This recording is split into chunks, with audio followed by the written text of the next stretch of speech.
Boa tarde, meus caros colegas. Vamos dando início a mais uma live da terça, uma live muito especial, live na qual eu quero conversar, trocar figurinhas com o professor Léo Gomes de Aquino, professor Léo que está chegando daqui a pouco nessa conversa, e nós vamos tratar de um tema super importante. 6 aspectos fundamentais da reforma na Lei de Recuperação de Empresas. Tudo bem, Tarsila? Seja bem-vinda, caríssima. Hoje o tema é realmente bem provocativo e vai ser construído a partir de um diálogo com um bom amigo que a gente tem conversado com bastante frequência. Tá bem? Então, vamos chegando. Me conta se o áudio tá bom, Tarsila. Tá bom o áudio? Tudo bem, Juliana? Me conta como é que tá o áudio.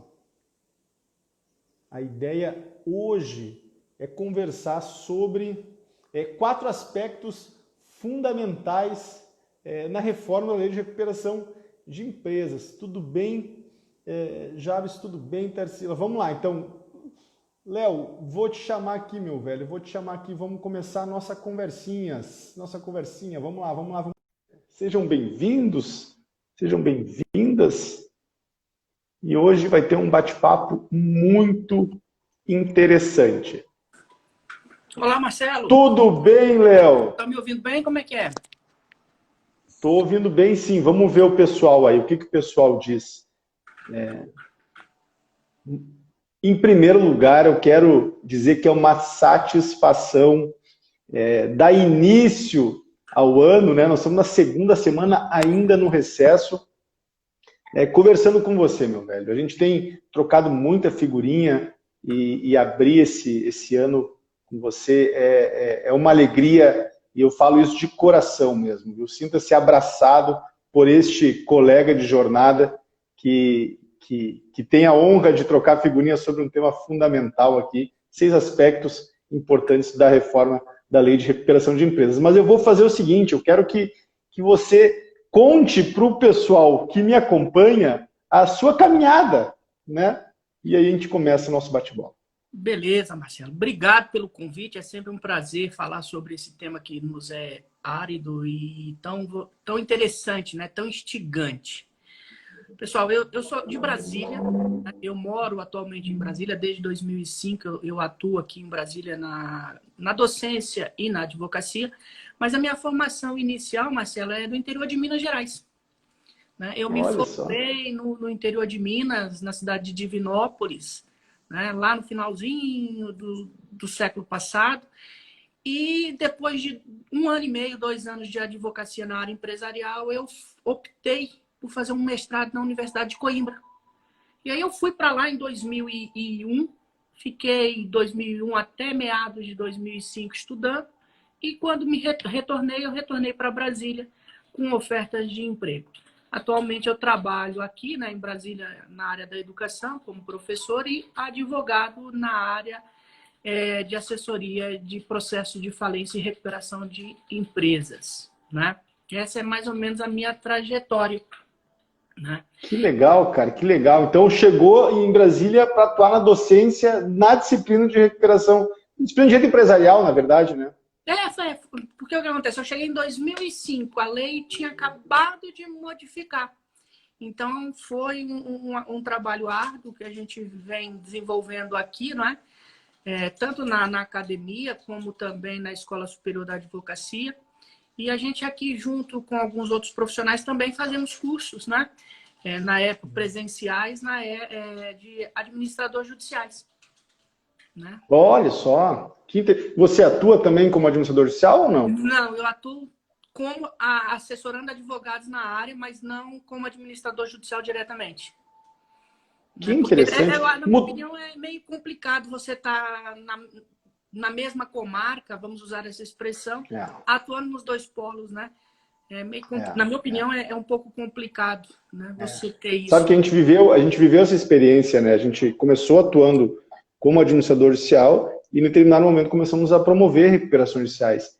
E de fato, Existe aí, eu não vejo do ponto de vista ético um conflito relevante, mas existe uma percepção diferente do profissional. Então a gente preza, seja atuando como AJ, seja atuando na promoção, na recuperação social, a gente preza pela imagem, né? E sabe que no treinamento de recuperação social eu sempre digo que a recuperação judicial, quando o advogado atua, não é a última. Então cuida da negociação, né? Não briga muito com o credor, porque daqui a pouco vai ter uma outra recuperação judicial que vai ter que jogar um pouquinho. Então, atuando nas duas posições, se não tiver muito cuidado, de fato, meu velho, é um risco mesmo, né? É um risco mesmo. E aí, desde 2005, vivenciou a transição da lei, né? Sim, sim. E tem um outro ponto, Marcelo, que é de relevância a gente tocar, não é? Eu não sei se isso aconteceu contigo, é que o juiz também ele se sente um pouquinho incomodado quando o advogado é ao mesmo tempo autor em uma ação e AJ em outra. Eu acho que ele se sente incomodado porque ele tem todo um tratamento ali, as informações que ele julga privilegiadas, que para o AJ ele tem a possibilidade de passar, né, para seguir um caminho, enquanto para a parte ele não pode dar aquilo, porque senão ele estaria, entre aspas, vamos usar essa expressão, dando informações favorecidas para uma parte ou para outra. Então, na hora que você está nos dois polos, acho que o juiz também se sente assim, pisando em ovos, porque ele fala, opa, se eu explicar alguma coisa aqui, depois ele pode lá se utilizar disso para ganhar algum tipo de vantagem ou outra coisa para o cliente, né? É nesse ponto de vista que eu atualizo. A gente viu isso acontecer e, de fato, porque, na verdade, o administrador judicial, eu costumo dizer que é a longa mão do juízo, né? Ele vai cumprir a função de fiscalização que o Poder Judiciário outorga aí, é a figura judicial em um processo de erguimento. E na promoção da recuperação judicial, não é a figura de confiança do juízo. O advogado é a figura que cria o conjunto de estratégias para poder levar em frente a estratégia. De fato, isso acontece com frequência e a gente tem que sempre pensar que a integridade ela não é um valor relativo, né? A integridade ela deve estar presente em qualquer condição. E aí alguns advogados da recuperanda têm toda a razão, Léo, esquecem disso, né? Esquecem disso. E aí, nessa ideia do nosso bate-papo, né, acerca da Lei 14.112, de 24 de dezembro, a gente ganhou um presente de Natal, né? E a gente vem aí trabalhando, ela traz vários pontos interessantes, né, em relação a isso. Ela traz modificações sensíveis no caso do administrador judicial. Tinha, né, um temor dos administradores e de todos aqueles que atuavam na área de um dispositivo que determinava, né, que o AJ deveria dar chancela aos documentos, e isso ainda bem que mudou o verbo, né? O AJ agora não tem essa obrigatoriedade de chancelar a veracidade das documentações, mas apenas fiscalizá-las. Isso é um ponto importante e que ajudou muito. A gente, observando aí os administradores, ajudou nesse ponto a manutenção deles. Porque imagina, né, eles terem que chancelar toda a veracidade de informações sob pena de responder pessoalmente por isso. É muito complicado, né? Léo, vamos iniciar então assim, ó, meu velho. A ideia, para quem está chegando, você vai no café aqui, eu tô com um chimarrão, tô tomando um chimarrão contigo, meu irmão. Então, olha o chimarrão aqui, todos que estão nos assistindo também sintam-se agraciados. Olha só, a ideia que nós conversamos no privado era o professor Léo indica 3 aspectos fundamentais da reforma e eu indico 3 aspectos que eu julgo também pertinentes. Então, a ideia é fazer um bate-bola mesmo. A gente não combinou os pontos que o professor Léo vai indicar e os que eu vou indicar. A ideia é que a gente faça uma aprendizagem coletiva aqui, informal, leve, e aí o Léo inicia a partir desse tema. Vai lá, meu velho, vai lá. Então, teu primeiro tema é esse, vai lá. Olha, o primeiro tema que eu pensei foi justamente no que eu estava falando aqui agora, né? Que é o administrador judicial, as mudanças nos deveres e nas obrigações do AJ, que está lá no artigo 22 e seus incisos. Houve mudança no aspecto da recuperação, houve mudança no aspecto geral, tanto da recuperação como também da falência. E isso mostra o quê, na minha visão? Que o legislador ele teve o cuidado de buscar na construção da norma os interlocutores, né? As pessoas que realizaram a construção desse projeto que agora é lei, eles foram buscados no perfil do advogado, do AJ, do órgão judiciário e também dos administradores judiciais. E trouxe para a lei aquilo que era uma prática no dia a dia, ao meu ponto de vista, né? Porque, veja, um dos incisos lá do artigo 22, inciso 1º, acho que a linha J, determina que o AJ tenha o dever, né, de estimular a conciliação e a mediação, também outros métodos alternativos de conflitos, né? O SEJUSC, que tem aí nos nossos tribunais. A grande questão é essa mediação e essa conciliação, se ela ocorrer judicialmente, estarão preparados os envolvidos, né?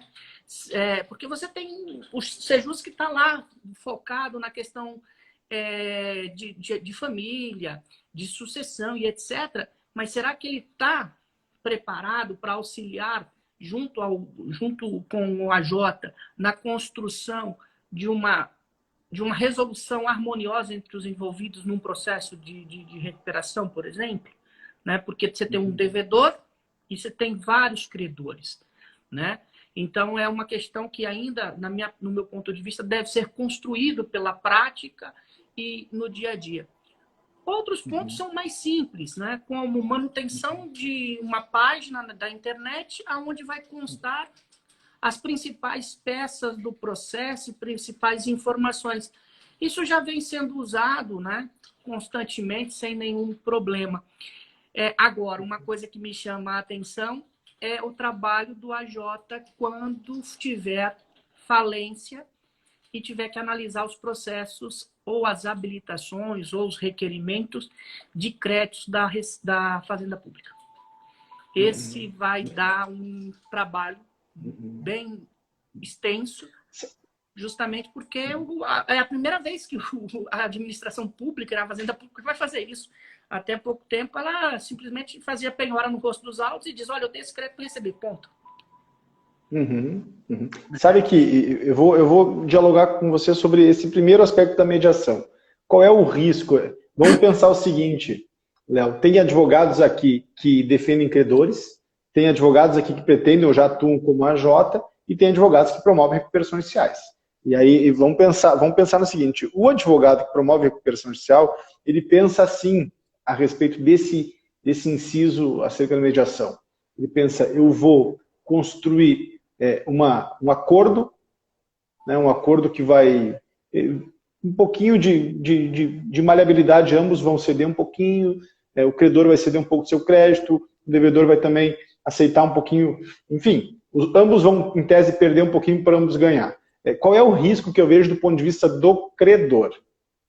Ao credor sentar à mesa e estabelecer a mediação, se ele não tiver claro que depois tem um plano de recuperação judicial, se ele não tiver claro que esse acordo feito em relação ao seu crédito, que vai abrir mão de alguns direitos creditórios nesse momento processual, e esse acordo depois será habilitado no quadro de credores, e esse valor será objeto de deságio, de alongamento, né, e o stay depois a carência, se não tiver claro isso, nós não estamos sendo corretos, né? Então, o que eu acredito que a gente deva pensar essa mediação, ela pode evoluir se no bojo dessa mediação estiver compreendido uma negociação também acerca do plano. Só que é difícil fazer isso, né, Léo? É possível fazer? É possível. Em tese aqui, a gente pode mencionar, mas é difícil fazer. Então, esse é o meu receio com relação à mediação. Agora, que é possível e que o AJ ele pode impulsionar, pode.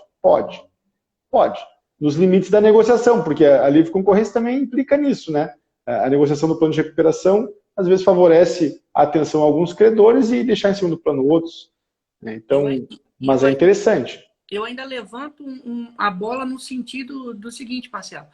Vamos imaginar que você vai ali na negociação, na mediação, está trocando informações que são necessárias, né? Que você não pode deixar de apresentá-las, junto com a construção do plano, e lá na frente o plano é apresentado, o plano sofre uma objeção, essa objeção gera uma não aprovação do plano, e aí o credor tem o direito, os credores têm o direito de apresentar um plano. Então, olha o risco que isso pode gerar. O credor, agora usando a questão da má intenção, tá? Não mal intenção dolosa, mas aquela intenção do sujeito querer ganhar o máximo possível, como ele tem um crédito, ele quer ganhar. Ele fazer as objeções ao plano e depois trazer um plano que o devedor não consegue. Ele não consegue efetivá-lo. Ou seja, o devedor apresentou um plano que, na visão dele, ele consegue cumprir. O credor não aceitou, teve as informações privilegiadas lá no passado, ele faz a objeção e aí troca o direito, né? O credor passa a ter essa questão porque o plano não foi aprovado. O credor apresenta um plano que efetivamente não é possível da empresa executá-lo. Ou seja, vai gerar, na minha opinião, um problema sério para que o judiciário balize esses limites de negativa da aprovação do plano. Me preocupa muito Perfeito. isso. Eu já vou para a segunda ideia, que era exatamente sobre esse aspecto. O primeiro elemento que eu tinha anotado aqui no meu bloquinho era sobre a figura do credor. Eu compreendo que o credor já tinha poder com a nova lei, me refiro em 2005, a Lei 11.101, já mudou a lógica do processo de recuperação judicial a partir do advento dessa nova lei, que deixou de ser a antiga concordata, a favor legal, e passou para o cenário jurídico a recuperação judicial como um instrumento cuja execução depende da aprovação dos credores, ponto. Então, os credores já tinham o poder em 2005. Agora, o que a Lei 14.112 vem nos apresentar? Que os credores podem, inclusive, apresentar um plano de recuperação judicial alternativo. Essa é uma segunda inovação, pensando nos 6 aspectos fundamentais. Essa é uma inovação importante e que eu não sei como vai operar na prática, mas vamos combinar entre nós aqui, que a gente gosta do tema, a gente gosta de conversar com os colegas também. Depois dessa inovação, quem souber manejar o processo de recuperação judicial, atuando na defesa dos interesses dos credores, tem aí um instrumento negocial interessantíssimo, que não existia. Eu participei de recuperações judiciais como AJ e promovendo recuperações judiciais. Qual era o argumento, Léo? Vamos falar a verdade aqui. O argumento era o seguinte: olha, recusar o plano é igual à falência. Eu assisti uma recuperação judicial num valor de 450 milhões de créditos submetidos, em que o advogado simplesmente, olha só, o advogado, aliás, competentíssimo, quero muito bem o colega, ele apresentou o cenário, olha só, ele apresentou aos credores o cenário de uma falência. Ele não argumentou o plano, ele disse, olha, eu vou explicar para vocês o que vai acontecer se vocês não aprovarem esse plano. E um bom professor qualificado, explicou as consequências de eventual recusa do plano. O que aconteceu? Os credores, apavorados, aprovaram um plano que era um plano, como eu chamo, draconiano. Então, os limites estavam colocados, era isso que acontecia no cotidiano. Agora, não. Agora, se os credores vão imaginar que o Léo em Brasília, o Marcelo na região sul, decidem se articular para defender o interesse de credores. Decidem fazer isso. A gente conversa, depois eu mando um pacote de erva para você, você me manda um pacote de café, a gente vira compadre e a gente decide defender o interesse dos credores. Olha, dá para fazer um bom mesh em uma recuperação judicial. Algo impossível antes dessa nova lei. Não é? O que você acha disso? Essa questão é problemática, né? Porque eu não sei como isso vai acontecer, apesar da lei, lá nos seus artigos 56, se eu não me engano, nas modificações, apresentar os elementos, né?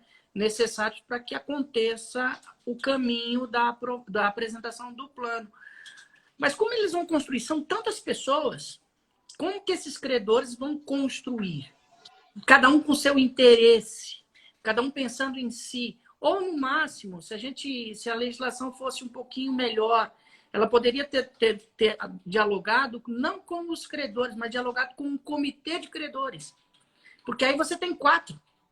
Centralizado nos 4 ali, nas 4 classes, eles discutiriam com seus pares e apresentariam a proposta. Seria, né, a princípio, mais ágil essa questão do que você convocar os credores por meio de uma assembleia para construir um plano. A aprovação você já tem dificuldade de conseguir a questão do consenso. Imaginemos nessa questão da construção do plano. Né? Aí me lembro do plano da Oi. Terminou agora recentemente, né? Ficou não sei quanto, 1 ano e meio discutindo um cálculo matemático que foi apresentado num plano. Então, é bem complexa essa questão. E aí, Marcelo, eu, ao mesmo tempo, né, já respondendo, na minha opinião, essa questão do plano, eu já levanto a bola novamente para uma outra obrigação do AJ, que é a obrigação dele informar no prazo de 180 dias, né, de realizar no prazo de 180 dias do ato de arrecadação a venda do ativo da empresa. Né? Então, isso me traz uma questão importante lá nos seus artigos 142, que houve uma mudança na forma, né, de venda, de alienação do ativo, que é um ponto positivo. Aqui no Distrito Federal a gente tem, né, uma ação judicial envolvendo uma grande empresa, de um processo de falência, que foi tentado a venda de antemão de um determinado bem, foi feita a valoração do bem, a perícia e tal, e naqueles artigos de urgência, não foi solicitado a autorização, a venha do Ministério Público, ele embargou a venda, e nós temos aí já quase 6 anos com o processo parado nessa venda. Né? Ou seja, não conseguimos adiantar porque está cheio de recursos. Hoje, a venda ela tem mecanismos mais ágeis nessa área, porque ela permite, que até impugna a venda, mas para impugnar você tem que trazer razões consideráveis, e a questão do preço vil ela já foi descartada. Então, você pode até ter venda por preço vil. Isso, de certa maneira, é um perigo, né? Porque os credores podem trabalhar isso para pagar o menor preço possível. Né? E aí a gente tem um problema sério. Né? Aqui nós... esse tema chega... Deixa eu te fazer uma pergunta, Léo. Esse tema ele se aproxima do chamado fresh start, né? Ele não chega nele, ele se aproxima na medida em que ele quer acelerar o processo de falência. Essa realidade que você descreveu em Brasília é uma realidade nacional. Eu não sei, e vou te fazer 2 perguntas. Fiz a primeira, vou fazer mais uma. A minha intuição é que a demora para a venda dos bens, ela não é uma demora decorrente da inação do AJ ou da má vontade do juízo. É que os processos são demorados. Eu administro uma massa falida há 2 anos, que eu tenho assim, muitos caminhões. E eu já pedi a venda mais de uma oportunidade. E o juízo não foi de má vontade que ele não deferiu. Nós temos, nesse interregno, uma greve no Poder Judiciário no Rio Grande do Sul, que durou 5, 6 meses, 4, 5 meses pelo menos, e nós tivemos o ano passado a pandemia. Então, eu acredito que o legislador teve razão em buscar o ímpeto de acelerar, até a própria disposição sobre falência ficou mais clara, né? Na medida em que deu uma cara para o processo de falência que não tinha, com valores mais claros, mas o fato é que circunstâncias alheias à vontade das partes, por vezes, fazem andar mais lentamente o processo de falência. Mas quer ver uma situação que eu acho que poderia satisfazer, de certa maneira, e acalmar o ímpeto dos envolvidos? Porque você tem, de um lado, os credores. Eu estou pensando aqui nos credores que têm ali há vários anos esperando o recebimento do processo, né? E do outro, você tem o falido doido para não ter os seus bens de lá vendidos para que sobre alguma coisa. Então, na medida em que você vai vendendo, né, aí é uma opinião minha, você vai vendendo os bens que forem possíveis. É claro que vão ter questões que vão recursos, e com base nesses bens que estão sendo vendidos, sejam distribuídos os valores para pagamento dos credores que já estão com seus créditos consolidados naquele processo. Independentemente de você ter o quadro geral finalizado, né? Porque você vai fazendo o adiantamento desses valores e vai acalmando uma parcela dos credores. Então, às vezes você tem... mas vamos imaginar, a lei aqui permite, ela diz, olha, você pode fazer o rateio, a atual lei, né? A atual lei, que entra em vigor agora no dia 23, se eu não me engano, ela diz o seguinte, você pode fazer o rateio, desde que naquele grau esteja resolvido a lide. Então, vamos pensar, se eu tenho o direito, os trabalhadores, não há nenhuma pendência de habilitação, ou seja, já teve uma decisão em primeiro grau de uma eventual habilitação, mesmo que esteja em recurso, mas já teve uma decisão. Eu não vejo problema, né? Eu não vejo problema de você fazer o rateio. E aquele credor que está com o processo discutindo o seu crédito, seja feito uma reserva. Se ele ganhar, o dinheiro está ali parado. Se ele não ganhar, o dinheiro volta para dentro e é redistribuído para as classes abaixo. É isso que eu acho que seria uma forma de você otimizar e diminuir o problema dos conflitos internos. Porque, às vezes, aquele credor já está satisfeito ali com o seu direito, mas ainda não recebeu. Ele começa a ver burburos, aí ele começa a peticionar e conturbar o processo todo. Então, se ele já tivesse recebido, ele já estava fora, ele não queria nem saber daquele problema. Era menos um, já recebeu, vai embora. É menos gente aqui para fazer bagunça na casa. É o meu ponto de vista, né? Eu espero concordo integralmente, concordo. Eu concordo e o valor da celeridade segue, né? Reformaram esse capítulo, mas segue a celeridade, a economia processual segue informando o processo de falência. Então, excelente. E um outro dado que também acelera o processo de falência são os 3 anos de decadência do direito de habilitação de crédito. Porque, pelo amor de Deus, Léo, uma outra falência nossa aqui do Rio Grande do Sul, é inacreditável isso, mas é verdade, todos os valores já depositados em conta bancária, enfim, nenhum bem a ser vendido. Eu já fiz 2 quadros de credores. Nos últimos 2 anos, nós aqui no escritório fizemos 2 quadros. Por quê? Porque fizemos, final, homologar e encerrar uma nova habilitação. 15 anos, 16 anos após o decreto falimentar. Isso vai acabar. 3 anos após a sentença que convolou em falência, que decretou a falência, não habilitou, acabou. Só esse detalhe vai fazer com que o processo seja muito mais rápido. Então, acertou o legislador também. E nós aqui já afirmamos 3 ideias. Eu estou anotando aqui. Tem 3 ideias. Me diz mais uma aí, que eu também estou com o meu bloco anotado aqui. Fala Olha, aí. você falou do quadro geral, né? E aí eu jogo a bola no caso que você, nesses 2 quadros gerais, provavelmente você vai ter que refazê-los. Por causa da mudança significativa do artigo 84 e 83. Né? Ou seja, quando o legislador suprimiu alguns créditos, suprimindo e equiparando aos quirografados, você retirou eles. Então, veja, se porventura nesses processos de falência que você tenha aí sob a sua administração, tiver credores quirografários, credores com privilégios especiais e credores com privilégios gerais, você vai ter que refazer esse quadro. E certamente vai fazer todos os processos de falências do Brasil inteiro, eu vou dizer todos, 100% vão ter que ser refeitos por causa da microempresa e da empresa de pequeno porte. Porque elas são privilégios especiais na lei anterior e agora perderam essa característica, entraram como quirografários de um modo geral.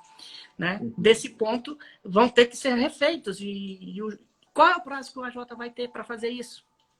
Quanto tempo o juiz vai conceder para que ele reconstrua aquilo? E ainda vai ter o problema, que vão alegar, provavelmente, imagino eu, alguns, direito adquirido em relação à lei passada, porque ele já estava lá no quadro geral, já estava pronto, formado, e segundo a legislação diz que qualquer mudança na classificação dos créditos, né, enquanto a sua classificação, não muda o direito.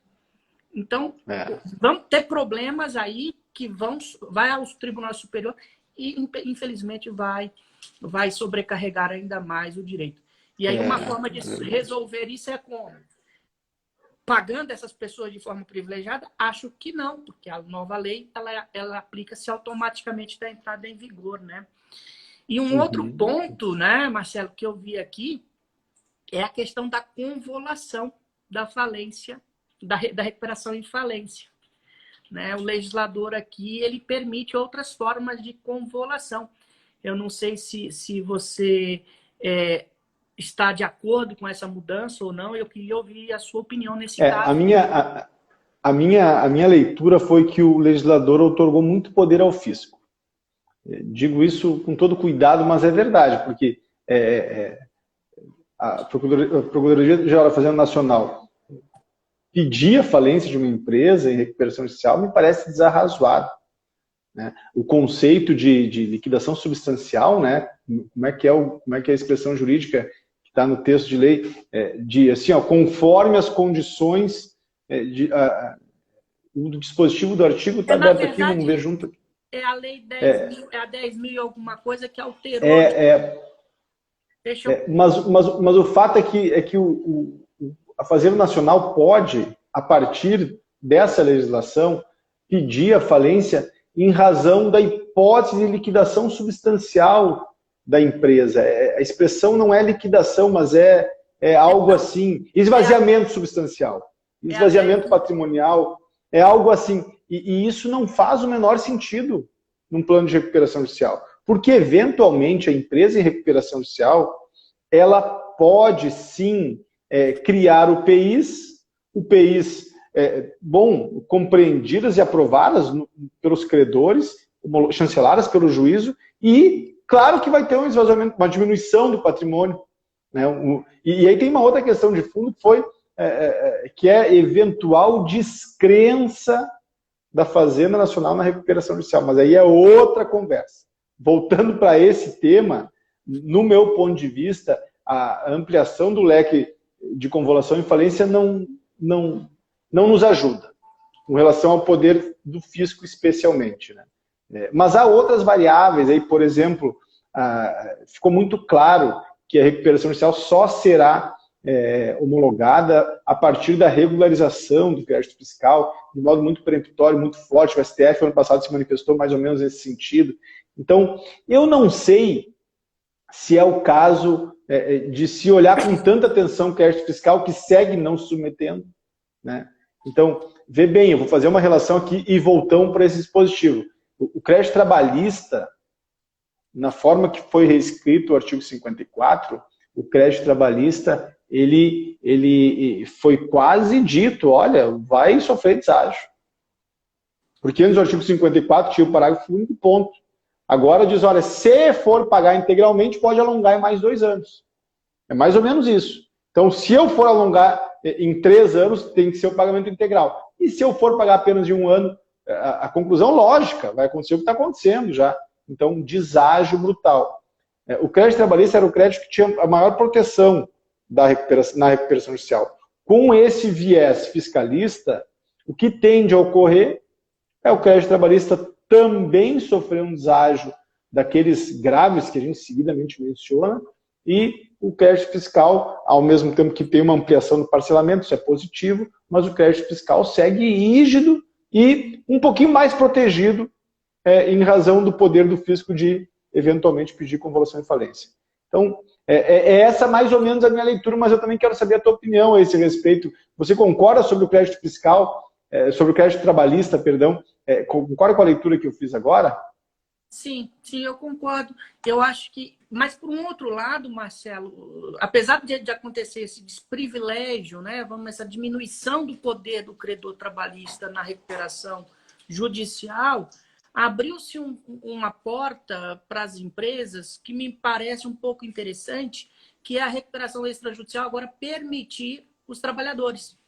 Né? Uhum. Então, ao mesmo tempo que você teve a restrição desse direito aqui, ou a diminuição desse direito trabalhista, porque ele fica pressionado, né? Olha, se você não fizer dessa forma, eu vou estender esse prazo, vou pagar assim, assim, assado e vou alongar. Então, vai ter uma briga. E hoje nós sabemos que os trabalhadores eles perderam, né, de certa maneira, por força do sindicato. O sindicato perdeu força perante os seus subordinados. Então, a gente tem aí um desafio muito grande. Né? Os advogados da área trabalhista têm um desafio muito grande mesmo. Eu queria aqui entrar numa pergunta que foi feita, Marcelo, agora há pouco. Isso. Eu não vi de exatamente o nome, eu não guardei o nome, que é em relação ao fisco.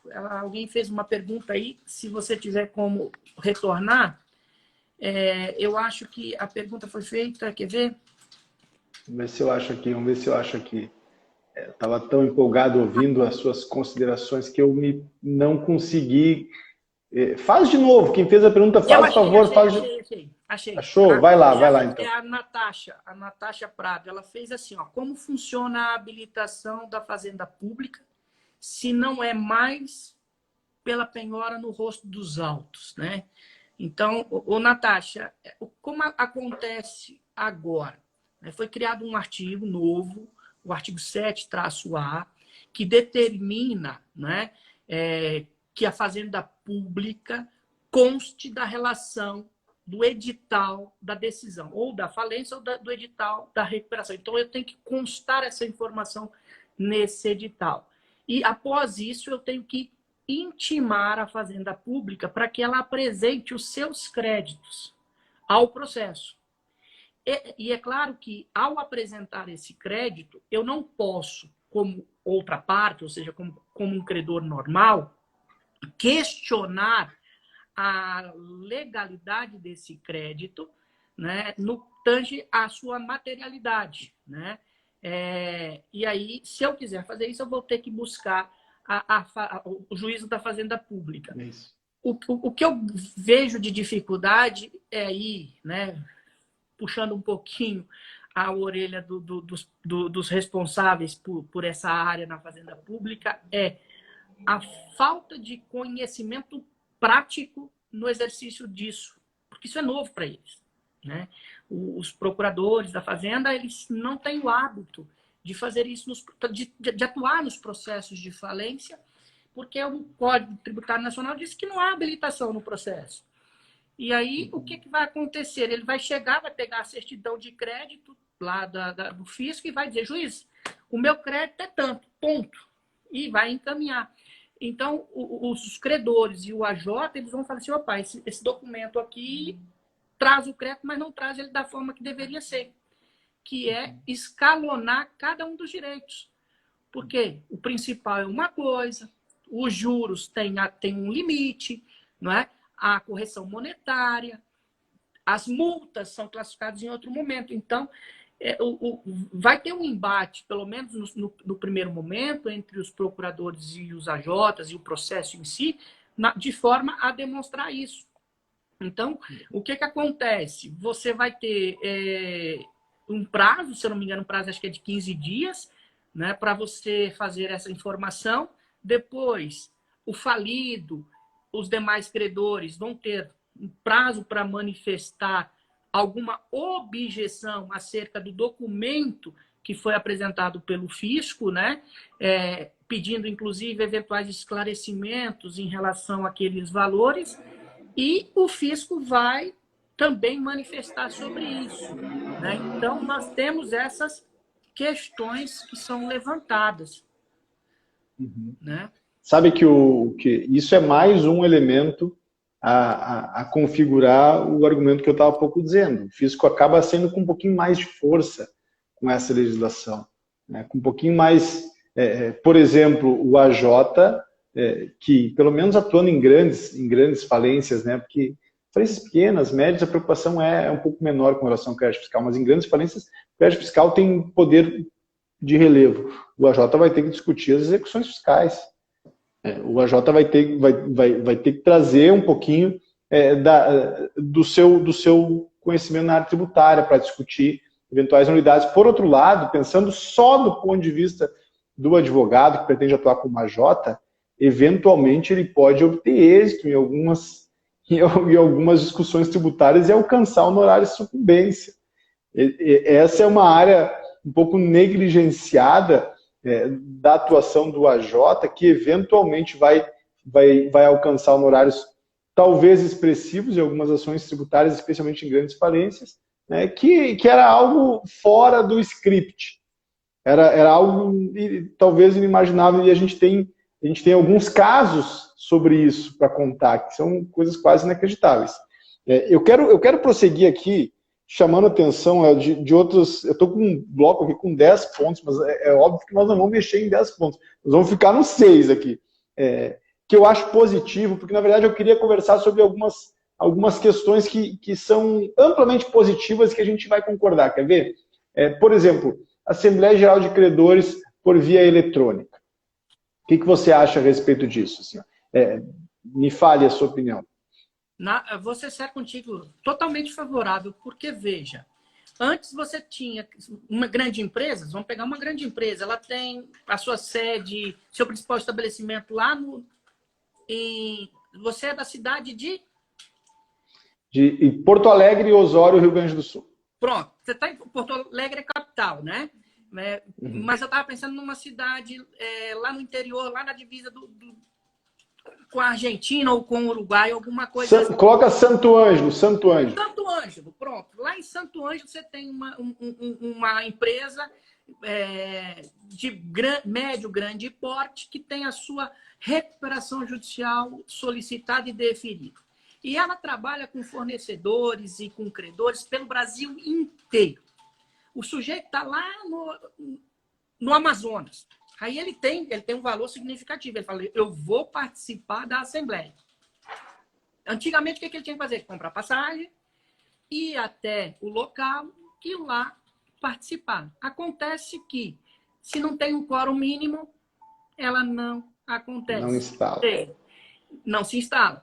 Ele tem que retornar o seu domicílio e depois, se tiver interesse, voltar de novo.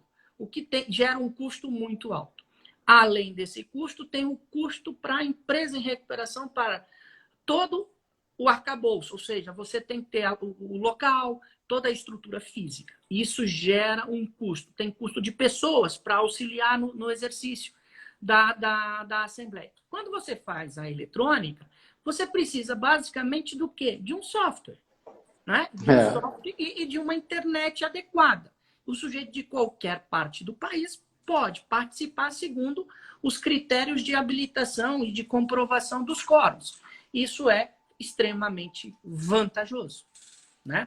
Léo, algumas assembleias... Vai lá, querido, vai lá. Além disso, Desculpe. Tem a questão por adesão, né? Se eu não me engano, tem seu termo, que você concorda por escrito e aí está resolvida a Assembleia, que é uma coisa que acontece no direito societário. Tem a anuência de todo mundo sobre aquele assunto por escrito, todo mundo manifestou por escrito, está resolvido o problema, faz a conta, né? Mas vai lá, Marcelo. E coloca nessa Assembleia, no interior profundo do Brasil, coloca o seguinte detalhe, não raras vezes ela é suspensa. Então, sim, o que aconteceu nas grandes assembleias que a gente atuou como AJ? Em quase todas, das 4 grandes recuperações, 3 aconteceu isso. A Assembleia, em determinado momento, por não se alcançar um termo comum, era suspensa. E não suspensa uma vez, suspensa 2, 3, 4, 5 vezes. Agora a legislação indica que a instalada a Assembleia, em até 90 dias, tem que se encerrar. 2014, aquela primeira leva de recuperações judiciais, uma avalanche de recuperações judiciais instalavam a Assembleia e duravam por um ano a Assembleia. Com suspensão de 60 dias, de 90 dias, 120 dias, de 60 dias, de 30 dias, até que, enfim, se achava um termo comum. Má vontade dos credores? Não. Má vontade da devedora? Não. Era incompatibilidade do termo comum. Né? Era o conflito distributivo, chamam alguns teóricos. Enfim, mas o fato é que a Assembleia Presencial, criava uma dor de cabeça para os credores participar imensa. E agora, do ponto de vista eletrônico, se faz, né, uma boa assembleia, do ponto de vista técnico e que respeite todos os quórums, é fácil fazer isso, quiçá até mais fácil, né, Léo, se a gente pensar um pouco. E com a segurança de não exigir esse deslocamento e esse custo tremendo, né? Realmente isso é uma verdade.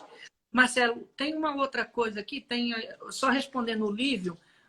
Lívio, a questão da habilitação é o seguinte, ele pode fazer posteriormente, se ele perder esse prazo, o fisco pode fazer a habilitação posteriormente. No caso, observando, compreendo eu, o limite máximo de 3 anos, né? Que aí aplica-se, eu acho que a todos os credores esse prazo decadencial. Tá? Outra notícia boa é que, enfim, foi regulamentada nessa lei a recuperação judicial do produtor rural, né? Só para a gente mencionar algo que foi um tormento o Poder Judiciário enfrentar e, enfim, reconhecer o direito do produtor rural, pessoa física, agente econômico expressivo em várias regiões. Eu mencionei Santo Ângelo antes, Léo, eu sou lá de Santo Ângelo, a gente veio aqui para o litoral do Rio Grande do Sul, mas eu conheço bem e tenho um bom trabalho ainda lá. Boa parte da economia regional das missões decorre da atividade rural. E a atividade rural, assim, majoritariamente, 90%, 95% tem dados de associações que definem isso, que explicam isso, pessoa física. Trata-se de pessoa física. Então, o produtor rural de soja, produzindo em 1.000, 2.000, 3.000 hectares de soja, é a pessoa física que está fazendo isso com o bloco. Então, não teria sentido vedar o ingresso, e era vedado até 2018, o ingresso em recuperação judicial para esses produtores que giravam a economia, que faziam girar a vida econômica das regiões. Então, bom, o Poder Judiciário se antecipou corretamente no meu ponto de vista, o STJ já deferiu o processamento de 2019, né? 2019, teve a primeira decisão em novembro de 2019, e agora, bom, a legislação se antenou. Problema cá para nós, associação fora ainda, associação com dificuldades para ingressar, apesar da Universidade Cândido Mendes ter deferido o pedido de recuperação judicial, o legislador poderia ter ido além nesse caso, né? E aberto os legitimados. Não sei a sua opinião a respeito disso, mas enfim. Ele até tentou, de forma oblíqua, vamos usar essa expressão, incluir indiretamente as cooperativas. Só que o presidente vetou, né, um artigo que havia uma possibilidade que dizia assim, caso aconteça a recuperação judicial de uma cooperativa de médicos, a relação entre cooperados e cooperativa não estão subordinados a esse processo. Mas houve o veto, né? O legislador, nesse ponto, eu acho que ele andou ainda vinculado aos resquícios da divisão clássica do direito, né? Que é o que é empresa, o que não é empresa, e deixando de lado a economia. Mas continuando a ideia do produtor rural, né? E que andou bem o legislador fazendo isso, incluindo o produtor rural, eu chamo a atenção, Marcelo, por uma questão que eu acho que vai ser um pouco tormentosa, né? Que vai gerar um tormento jurisprudencial também, que é os créditos. A legislação determina que estarão sujeitos à recuperação judicial, né, do produtor rural, exclusivamente aqueles decorrentes da atividade rural. Ou seja, vamos voltar a compreender a amplitude da expressão atividade rural. Será que o legislador criou aqui uma ideia de afetação patrimonial? Imaginemos, né, um exemplo aí citado por muitos. É um fazendeiro que, com a renda da sua plantação, da sua criação de gado, comprou uma caminhonete e ela está financiada, né? E no meio do caminho vem o pedido de recuperação. Será que essa bendita caminhonete ela vai entrar, o financiamento dessa caminhonete, vamos imaginar que não seja uma alienação fiduciária nem leasing, porque aí estaria excluído, né? Isso aí. Mas vamos imaginar que esse veículo vai entrar no ativo da empresa? Não vai entrar?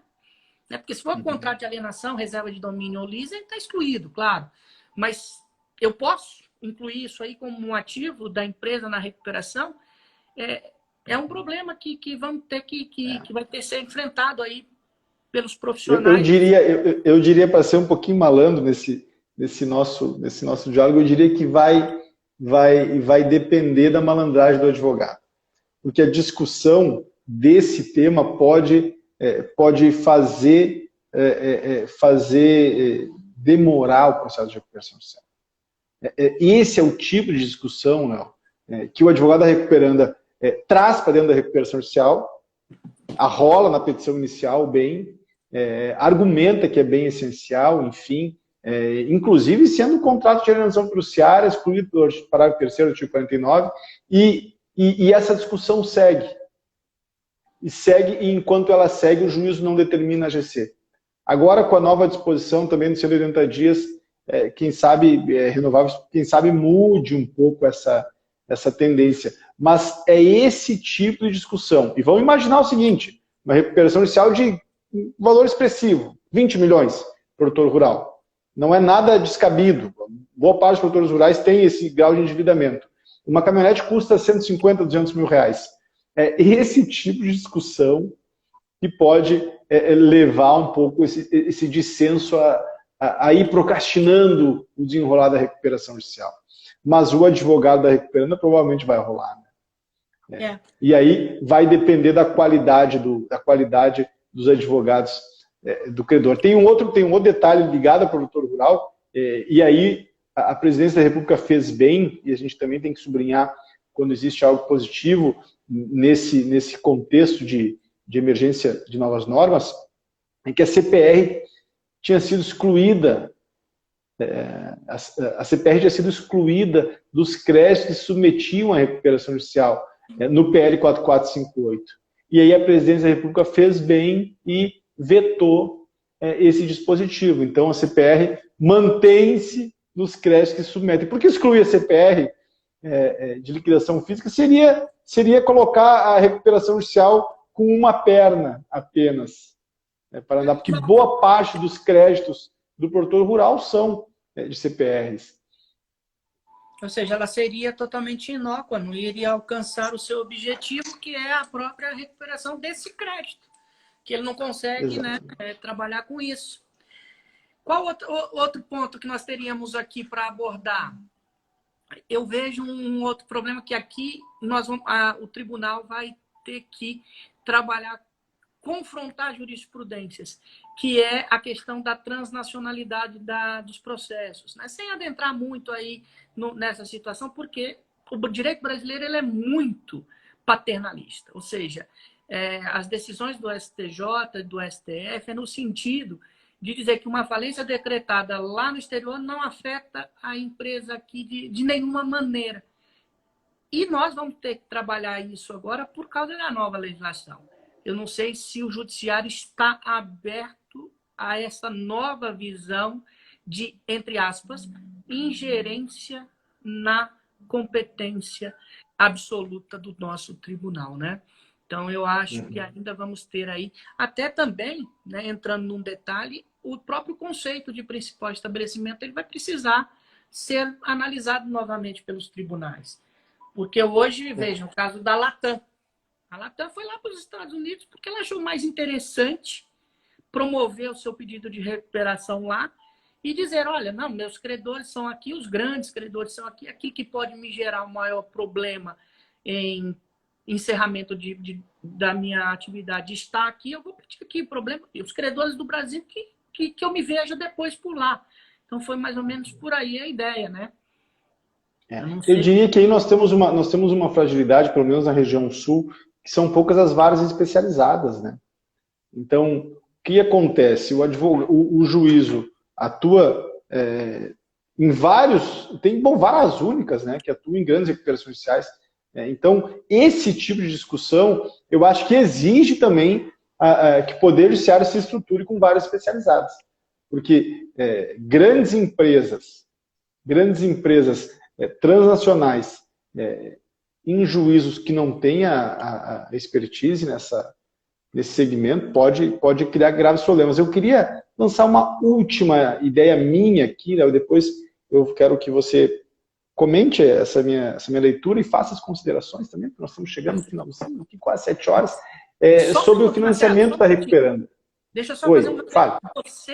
Vocês aí no Sul vão enfrentar essa questão da transnacionalidade com muito mais ardor por causa da proximidade dos países. Perfeito. Aqui em Brasília a gente vai se encontrar no Tribunal Superior, no STJ e tal. Mas vocês aí vão bater toda hora com isso, porque tem credores do outro lado da fronteira. Perfeito, perfeito. Interessantíssima essa ponderação. Joga última ideia das 6, que nós acho que nós passamos das 6, né? A gente entregou mais do que a gente prometeu, né, hoje. Mas olha só, financiamento de recuperação judicial, financiamento de recuperanda. O legislador foi claro em tornar o crédito outorgado à recuperanda, então o financiador acreditou no projeto de soerguimento, acreditou na empresa em recuperação judicial, colocou dinheiro lá dentro, esse crédito é essa concursal. E parece que existe aí uma intenção legislativa e existe, posso estar sendo ingênuo aqui, mas eu acho que não, existe uma noção de que recuperação judicial precisa de financiamento. Não tem sentido, o ano passado, quando chegamos no período mais grave da pandemia, o pessoal reclamava das condições das empresas que passavam por dificuldades, todas passaram. E eu sublinhava nesse canal que todas as empresas estão passando por severas dificuldades, é verdade, a gente se solidariza. Agora, as empresas em recuperação judicial, elas estão passando por dificuldades na enésima potência, sem a possibilidade de alcançar financiamento. Porque nenhum agente financeiro chega perto da empresa em recuperação judicial no contexto de uma pandemia. Com esse dispositivo, quem sabe esse cenário se altere. Vamos ver o que a história vai dizer. Mas é um dispositivo alvissareiro na medida em que se colocam alternativas de financiamento à empresa em recuperação judicial. Né? Essa é a minha última sacada do dia. Quero que você comente e também faça as considerações finais, Léo. A gente pode fazer muitas vezes essa conversa. Foi um prazer conversar com você. Claro. O prazer foi todo meu, Marcelo. Mas veja, o financiamento, na verdade, ele já existia, só que não havia coragem de celebrar. Por quê? Por causa que o credor fala, vou emprestar para essa pessoa que está cheia de dívida, não vou receber depois. Né? O que o legislador fez? Então, olha, eu vou autorizar que vocês façam essas negociações. Se fizer dessa forma que a lei diz, que se eu não me engano é o artigo 69-A e seguintes, caso a empresa não consiga cumprir com as obrigações e ter a sua falência decretada, esse dinheiro que você emprestou a ela durante o processo de recuperação, de financiamento da recuperação, eu vou lhe determinar como extraconcursal, se eu não me engano, no segundo ponto. Tá lá no pagamento dos credores, no artigo 84. 84, inciso 1º-B, se eu não me engano. Beleza, ótimo. Só que quando eu vou, isso é ótimo, excelente, todo mundo vai fazer, mas aqui eu chamo a atenção. Quando eu vou fazer o pagamento dos credores na falência, antes de pagar essas pessoas, eu tenho que pagar o inciso 1A, que está lá, que antecede, e eu tenho que fazer a restituição das pessoas. Porque a lei, no 149, feitas as restituições, pagos extraconcursais, eu vou pagar os concursais na forma tal.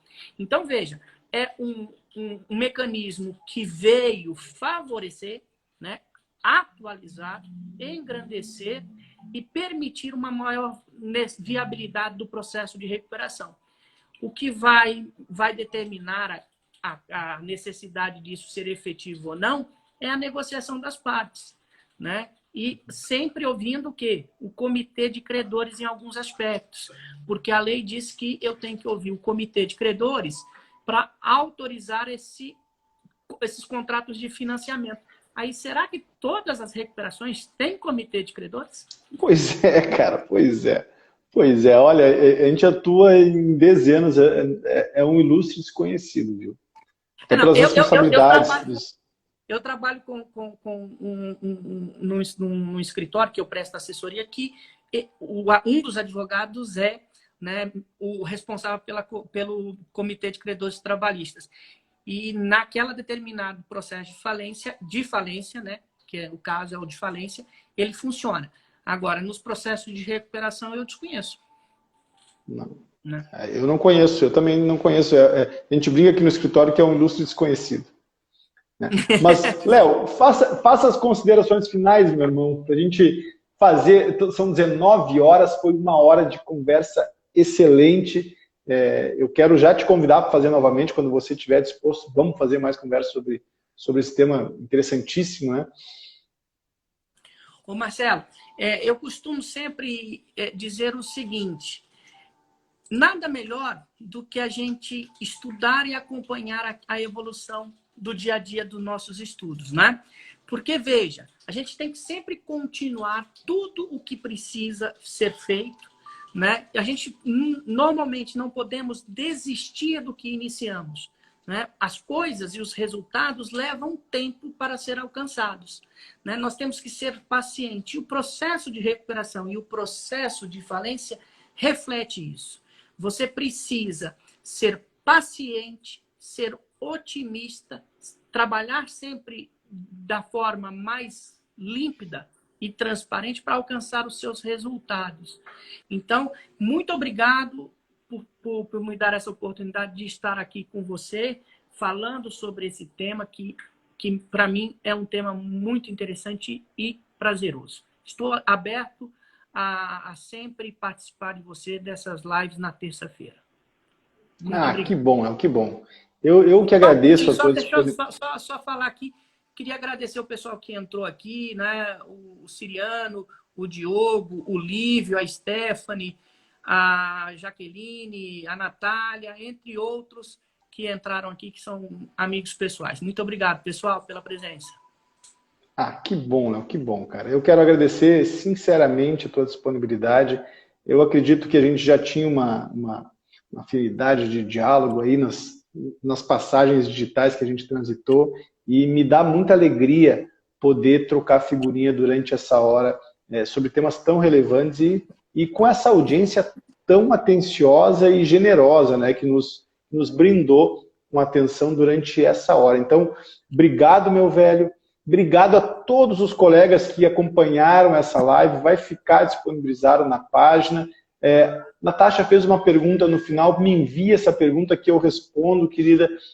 De algum modo, destoa um pouco dos temas precisamente amplos que a gente tentou abrir aqui, mas obrigado pela atenção também. E eu estou encerrando, vocês sabem, com aquele bordão. Léo, eu tenho um bordão que é o seguinte: eu sempre encerro as minhas falas dizendo em frente. E tem sentido isso. Qual é o sentido? Olhar para frente. Foco. Vamos andar para frente, vamos pensar em construir, né? Vamos pensar em evoluir. Então, encerro mais uma live da terça, muito especial, com a presença do meu querido amigo, chamo de amigo, Léo, dizendo em frente, gente. Obrigado, Marcelo, um abraço. Natália, não precisa não, tá? Se for nos 15 dias da decisão, não precisa de advogado, não.